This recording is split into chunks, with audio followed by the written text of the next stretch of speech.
Você não vai acreditar no que está acontecendo atualmente no Brasil. O ministro Fachin do STF defende a urgência no controle das redes sociais. Exatamente isso, pessoal. Se aproximando das eleições de 2026, o ministro Fachin quer controle das redes sociais no Brasil. Para que será, hein? Me conta aqui nos comentários. Além disso, a gente tem uma notícia aqui do TCU indo para cima do Lula e mostrando que o governo, na verdade, pessoal, não é só o rombo do INSS, não. Ele esconde gastos ilegais de 30 bilhões de reais fora do orçamento. Muito grave, que pode levar, inclusive, ao impeachment de Lula. Além disso, falar em Lula, né? Ele nomeia Gilberto Waller Júnior como novo presidente do INSS, depois do rombo do INSS, tá? Então, Lula nomeia um novo presidente do INSS. Além disso, Alexandre de Moraes tentou intimidar jornalistas para que não publicassem mais denúncias contra eles. Exatamente isso. E para que revelassem suas fontes. Na verdade, o que é ilegal em qualquer democracia do planeta, fala o jornalista Glenn Greenwald, tá? Então, pessoal, outra notícia que eu trago aqui para vocês: Estados Unidos e Ucrânia assinam acordo, né, para a exploração de terras raras ucranianas.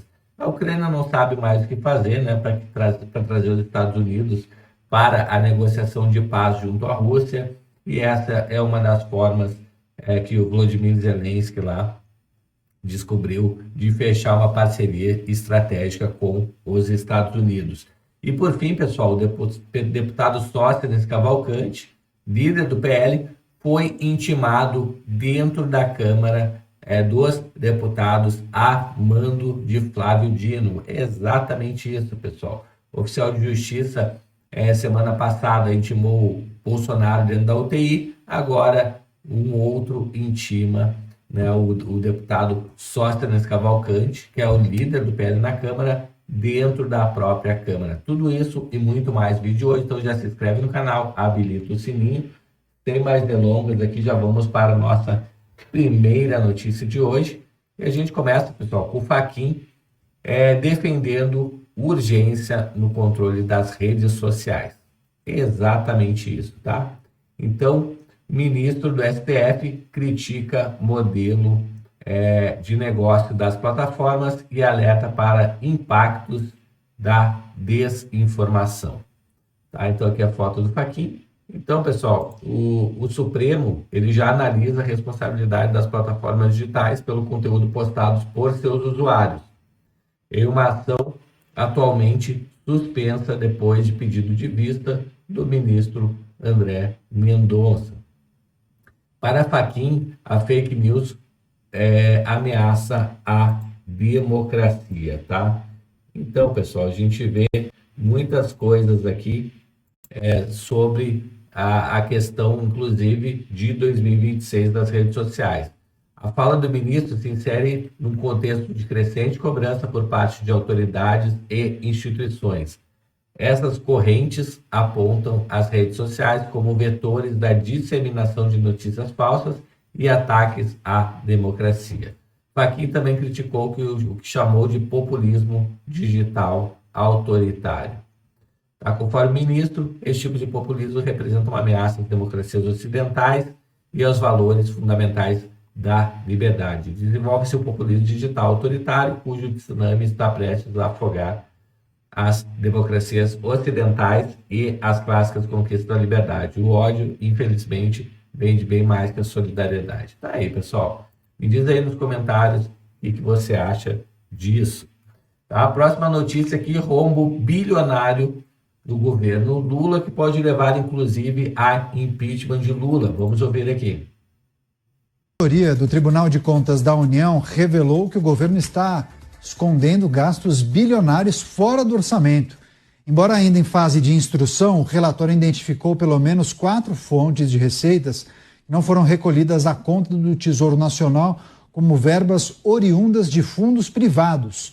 O Fundo Social do Pré-Sal, por exemplo, poderá financiar até 15 bilhões de reais para que o Planalto construa casas do Minha Casa Minha Vida. O dinheiro da comercialização de petróleo também financia o Auxílio Gás, uma das apostas do governo para aumentar a popularidade. Mesmo com os alertas, o Planalto insiste, tenta criar um novo fundo privado para gastar fora do orçamento, 6 bilhões e meio de reais para a infraestrutura. Em fevereiro, o TCU já determinou que outros 6 bilhões de reais nessa prática com o pé de meia fossem incluídos, destacados no orçamento.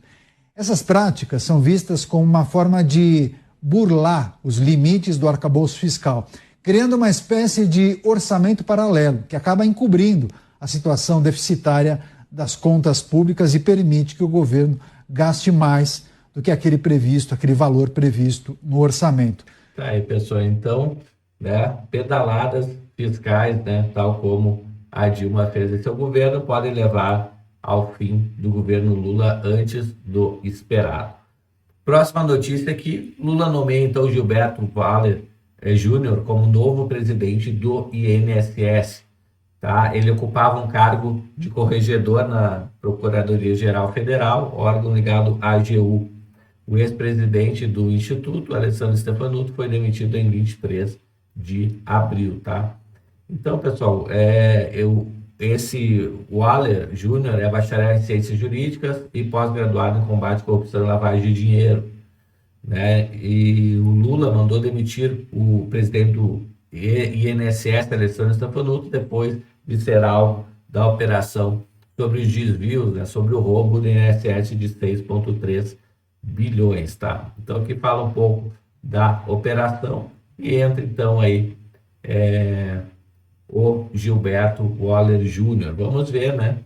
Se ele tem até pós-graduação, enfim, pós-graduação dele aqui em combate à corrupção e lavagem de dinheiro. Vamos ver, né, se dessa vez entra alguém honesto na pasta, tá? Próxima notícia. Alexandre de Moraes, pessoal, segundo o Greenwald, tentou intimidar jornalistas para que não publicassem mais denúncias contra ele e para que revelasse suas fontes. A situação que é legal em qualquer democracia do planeta, isso diz muito para onde o nosso país está indo. Vamos ouvir aqui. Então, ele sempre está interpretando qualquer crítica, qualquer reportagem, qualquer denúncia como um crime. E isso, obviamente, estava incluindo não só nossas fontes, mas também nós, como jornalistas. Inclusive, o maior jornal no Brasil, o Folha de São Paulo.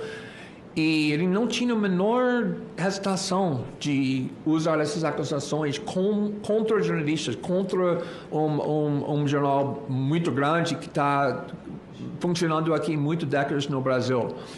E logo depois, quando o ministro Moraes abriu uma investigação criminosa para supostamente descobrir a identidade da nossa fonte, não só foi a fonte que foi incluído nessa investigação. Tem um documento que fala muito claramente que o polícia do estado de São Paulo, recebeu uma instrução de não só chamar suspeitos de vazamentos, mas também eu e minha colega jornalística, a Fábio Célia Peal, para fazer depoimentos, para responder para o policial e ser questionado. E eu estou fazendo jornalismo há muito tempo, não é a primeira vez que estou fazendo jornalismo que está criando raiva nas autoridades, para falar o mínimo. Eu nunca vi jornalistas sendo formalmente incluído na investigação. Não estou falando que necessariamente que somos os alvos da investigação, mas obviamente quando o polícia é mandado para questionar, para chamar para depoimento jornalistas sobre o jornalismo, isso tem um impacto bem grande, bem grave para criar esse clima da intimidação. Pessoal, e isso aconteceu. Ele é estrangeiro, não sei se ele é americano ou se ele é inglês, mas ele foi chamado então pela polícia para depor com forma de constranger ele, né? Então, algo que ele falou que em nenhum país do mundo, mesmo ele sempre denunciando políticos, né, do alto escalão, nunca aconteceu, tá? Então tá aí Brasil, né? Vamos à próxima notícia. Estados Unidos e Ucrânia assinam acordo para exploração de terras raras ucranianas. O tratado era visto como essencial para os Estados Unidos mantivessem o apoio ao governo ucraniano na guerra contra a Rússia. O anúncio foi feito ontem, pessoal. Aqui o Zelensky e o Trump, lá no Vaticano, conversando, né, sobre este assunto. Então, Estados Unidos e Ucrânia assinaram ontem um acordo econômico para a exploração das chamadas terras raras ucranianas, regiões ricas em minérios e recursos naturais. Pessoal, uma vez os Estados Unidos estando na Ucrânia, a ideia é que essa guerra interrompa essa guerra entre Ucrânia e Estados Unidos, porque os russos não vão querer matar americanos em solo ucraniano, né? Trump afirma que o pacto é uma forma de fazer com que a Ucrânia reembolse os Estados Unidos pelos bilhões de dólares enviados em ajuda militar e financeira durante o conflito que começou em 22. Essa parceria permite que os Estados Unidos invistam ao lado da Ucrânia, desbloqueiem os ativos de crescimento do país, mobilizem talento, capital e padrões de governança americanos que irão melhorar o ambiente de investimentos na Ucrânia e acelerar a recuperação econômica do país, falou Donald Trump. Próxima notícia aqui, pessoal, a gente vê o deputado Sóstenes Cavalcante, que é simplesmente o líder do PL, do maior partido da Câmara, sendo intimado dentro da Câmara a mando de Flávio Dino. Vamos ver aqui. Sentar, ficar à vontade. Compromisso assumido aí já estou sabendo. Lógico que não. A gente sabe, assim, faço questão de deixar registrado de que me estranha a decisão. Estou no exercício do meu mandato. Posso falar o que quero, tenho garantias constitucionais do artigo 53. Os tempos são muito estranhos que um servidor público, né, como é o seu caso, tem até receio de expor imagem, com toda a razão, te entendo, sua exposição constrangedora, assim, vamos preservar a imagem conforme o acerto, mas esses tempos para a nossa democracia são muito estranhos, porque quem manda e o motivo para essa notificação não tem nenhuma fundamentação constitucional, mas vou respeitar, vou receber. Onde é que eu assino aqui? Essa aqui é que eu dou recebido? Perfeito.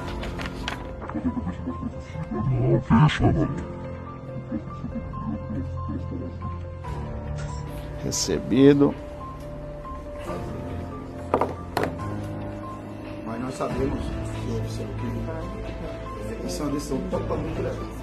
Porque a Constituição é clara, o STF jamais poderia usar os oficiais de justiça para cumprir decisões ilegais, como vem acontecendo no nosso país.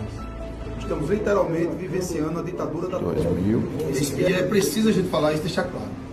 O artigo 53 é muito claro. E a Suprema Corte tem a obrigação de defender a Constituição e não rasgá-la.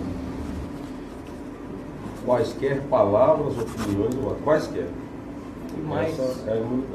E mais, qualquer informação dada ou recebida em virtude do mandato, parágrafo 6º do artigo 53 também é claro.